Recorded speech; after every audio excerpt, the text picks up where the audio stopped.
So we are going to be looking at a scenario where civilization starts over. We are on episode 24. In the last episode, we saw great exploration all around the world, mainly in the Americas and Africa. We also saw the red team right here, the gray team, and the green team expand into each other's borders so they can connect up and share supplies between them. And we saw a lot more trade routes being finished and being built around the world. If you guys enjoy these videos, make sure to like and subscribe. We're almost to 300. Let's get there soon. And let's get into it. So over in Europe, the Star Alliance is getting bigger. It recently just expanded down into Italy with the northern Italian country. Northern Italy wants to retake all of the Italian peninsula. They think they are the rightful owner of the Italian peninsula because, well, the red team was unfit to own it. They're not going to do anything yet, but just know they are building up to retake the Italian peninsula and to wipe out, well, everyone that's here. But we have a bigger event taking place in Europe besides the building up of northern Italy.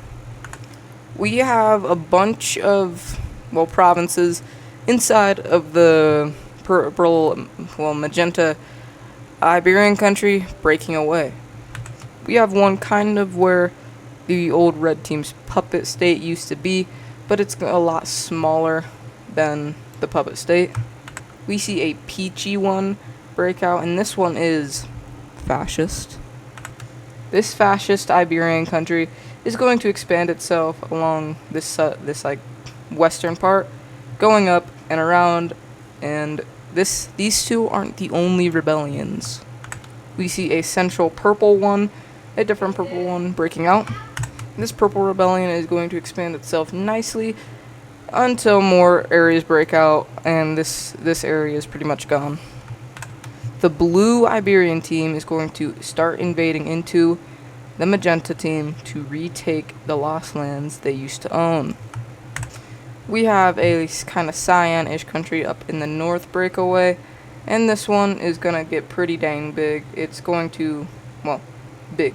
That's what it is. We have a pink one breaking out over here, and it consists of one major city. We have one more rebellion popping out, and it is a new orange country, and it is going to take up about this land.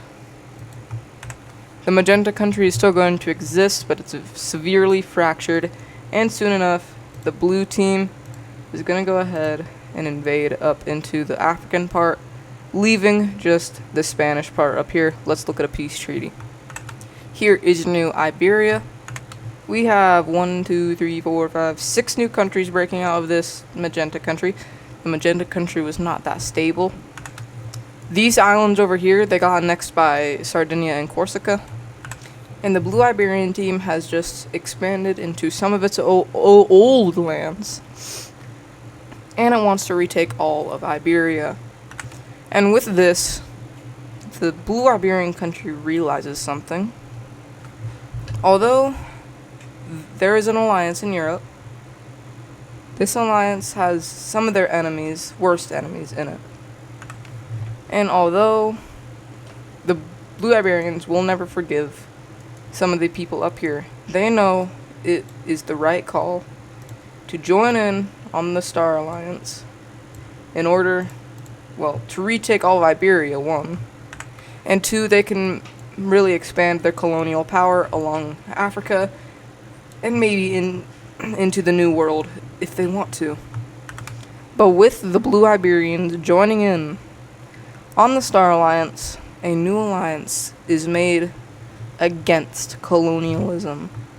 The person who makes this is actually going to be Austria, and they make the Parallelogram Alliance. With this, a lot of these Iberian countries join in on the Parallelogram Alliance.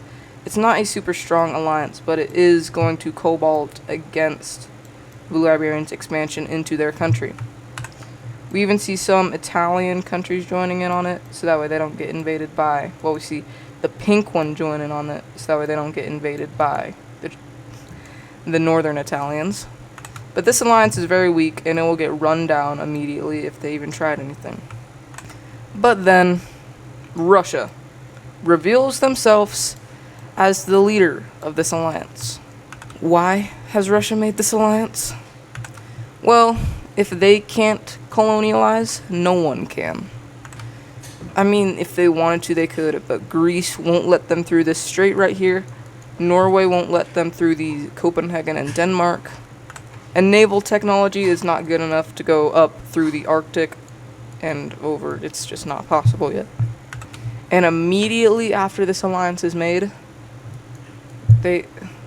tensions in Europe grow immediately large.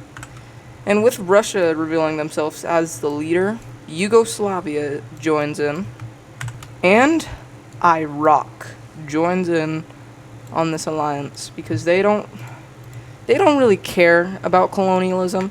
It's more about the fact if they join this, they will be able to expand.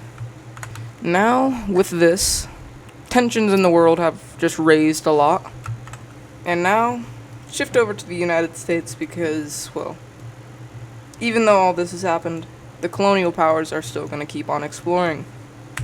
A new king inside of the Brown team, inside the Dutch, has just been elected.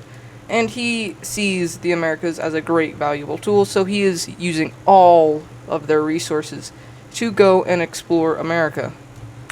When that happens, they start going up and around and begin colonizing a lot. A little too much. They're going to get about that big until they stop, because it's now Wales' turn to expand as they go down all of the Panama, all of Central America, and begin exploring into parts of South America. The Dutch team is here and they're exploring with Wales, and that's why it's gotten so big. This red team, who doesn't have a capital because they are the actual red team from Italy, is going to start going down and just exploring more. They meet up with Wales and the Dutch, and the Dutch is actually kind of like, I think I know you, but I don't know if I know you. But they're going to explore this, and the red team isn't going to expand because they're focusing on their population right now. I almost forgot about the daily Sri Lanka update. Pink Sri Lanka is going to begin an invasion into the United Sri Lanka. The orange one is then also going to start invading into it, and the blue one's pretty much done for. As the capital gets taken by the pink one, and the rest of this goes over to the orange one. Each of these Sri Lanka nations are pretty much even in power, and they both have 3 major cities. Let's go over to India. India is a part of a expansionist alliance. This alliance is meant to expand and become the dogs of the world. So, when none of these Indian countries above them are in an alliance, it's time to start eating them like dog food. When this happens, these countries with exclaves are also going to start getting involved and taking land that the exclavers have. And the guys above them are just watching. They're like grazing in the fields like cows, just watching one of their people get eaten up by the dogs. And soon enough, all of India has fallen, and they take this because this guy can't stop them.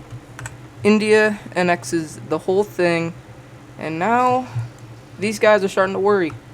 So we see, well, most of these guys joining in. The golden one is going to go ahead and join in. These guys are joining in on the Trapezoid Alliance, because the Trapezoid is more of a protective alliance. This one's like, guess what? We made our own alliance, and it's the 3-star alliance. Everyone looks at this country, and what are you doing? I made my own alliance to show that we ain't messing around. And they're all just kind of looking at the country because no one joined this alliance.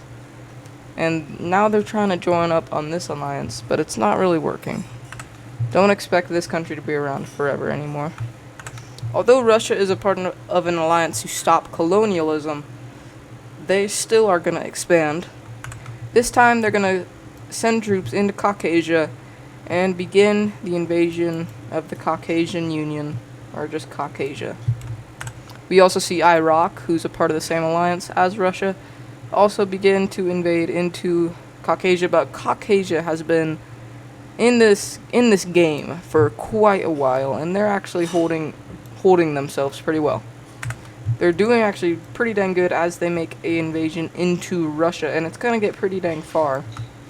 We also see them make an invasion into the Iraq puppet state, and it gets pretty far, and these guys know that they have to actually like work to get this. It's not just gonna be a free meal. And so, organizing the troops on this front line, the Russians begin to push down into Caucasia more, and they hold up a big defensive line right here in order to push them out of their country, and it is going to go pretty well as they almost push them entirely out of their country, but they're still here. Iraq is going to be able to fully push them out of their puppet state and begin a offensive into the actual country, and this offensive is going to go really well for the Iraqs. I don't know. Russia is going to keep going down into the country. Well, they have like half of their troops here and half of their troops focusing on this defensive line. Caucasia is strong, but they're not going to be able to hold off for much longer. As we see them go even further, it's pretty much over for Caucasia. As we see Iraq begin a massive offensive into the country, and Caucasia knows that it's time to rest as they surrender over to Russia. Here is the new border.